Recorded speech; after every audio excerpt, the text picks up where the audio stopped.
Hi ಎಲ್ರಿಗೂ ನಮಸ್ಕಾರ. DY cooking ಬ್ಲಾಗ್ಗೆ ಸ್ವಾಗತ. ಇವತ್ತು ಗೋಕರ್ಣ ಉಪ್ಪಿನ ಬೆನಿಫಿಟ್ಸ್ನ ನೋಡೋಣ. ಗೋಕರ್ಣ ಸಮೀಪದ ಸಾಣಿಕಟ್ಟ ಎಂಬ ಊರಿನಲ್ಲಿ ಈ ಉಪ್ಪು ತಯಾರಾಗುತ್ತೆ. ಈ ಉಪ್ಪಿಗೆ 3 ಶತಮಾನಗಳ ಹಿನ್ನೆಲೆ ಇದೆ. ಸ್ವತಂತ್ರ ಪೂರ್ವದ ಹಿಂದಿನ ಉಪ್ಪು. ನೈಸರ್ಗಿಕವಾಗಿ ಉಪ್ಪು ತಯಾರಾಗುತ್ತದೆ. ಖನಿಜಭರಿತ ಕಂದು ಬಣ್ಣದ ಉಪ್ಪು. ಈ ಉಪ್ಪು ನೋಡಲಿಕ್ಕೆ ಕಂದು ಬಣ್ಣವಾಗಿರುತ್ತೆ.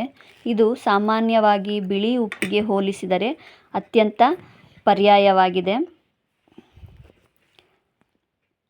ಈ ಉಪ್ಪಿನಲ್ಲಿ ಕ್ಯಾಲ್ಶಿಯಂ, ಪೊಟ್ಯಾಷಿಯಂ, ಮೆಗ್ನೀಷಿಯಂನಂತಹ ಪ್ರಮುಖ ನೈಸರ್ಗಿಕ ಖನಿಜಗಳನ್ನು ಒಳಗೊಂಡಿದೆ.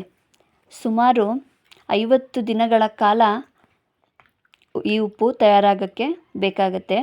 ಗೋಕರ್ಣ ಸಮೀಪದ ಅಘನಾಶಿನಿ ನದಿಯ ಪ್ರಮುಖ ಮುಖಜ ಭೂಮಿಯಲ್ಲಿ ಈ ಉಪ್ಪು, ಸಾಣಿಕಟ್ಟ ಉಪ್ಪು ರೆಡಿಯಾಗುತ್ತೆ.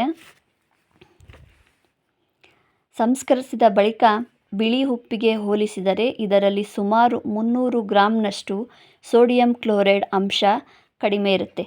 ಆದ್ದರಿಂದ ಇದು ಆರೋಗ್ಯಕ್ಕೆ ತುಂಬಾ ಒಳ್ಳೆಯದು. ರಾಸಾಯನಿಕ ಪ್ರಕ್ರಿಯೆಗಳಿಗೆ ಒಳಪಡಿಸದೆ ನೈಸರ್ಗಿಕವಾಗಿ ಬಿಸಿಲಿನಲ್ಲಿಯೇ ಆವಿಯಾಗುವ ವಿಧಾನದಿಂದ ಈ ಉಪ್ಪು ತಯಾರಾಗುತ್ತೆ. ಸಾಂಪ್ರದಾಯಿಕವಾಗಿ ಇದು ಔಷಧಿ ಗುಣಗಳನ್ನು ಹೊಂದಿದೆ.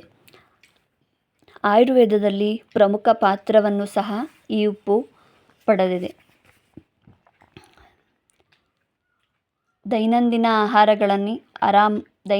ಆಹಾರಗಳಲ್ಲಿ ಈ ಉಪ್ಪನ್ನು ಬಳಸ್ಬೋದು.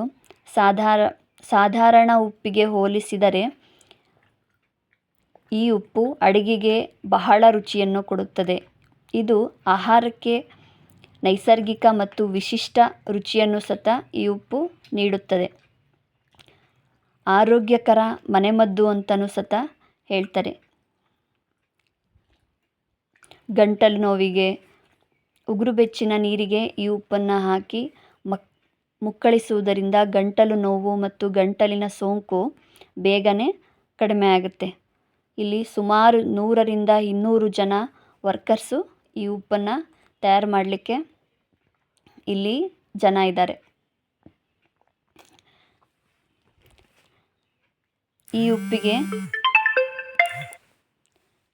ಈ ಉಪ್ಪಿಗೆ ಸ್ವಲ್ಪ ಸಾಸಿವೆ ಎಣ್ಣೆ ಮತ್ತು ಅರಿಶಿನ ಬೆರೆಸಿ ಹಲ್ಲು ಉಜ್ಜುವುದರಿಂದ ಹಲ್ಲಿನ ಹಳದಿ ಬಣ್ಣ ಮತ್ತು ಒಸಡಿನ ರಕ್ತಸ್ರಾವ ನಿವಾರಣೆಯಾಗುತ್ತದೆ.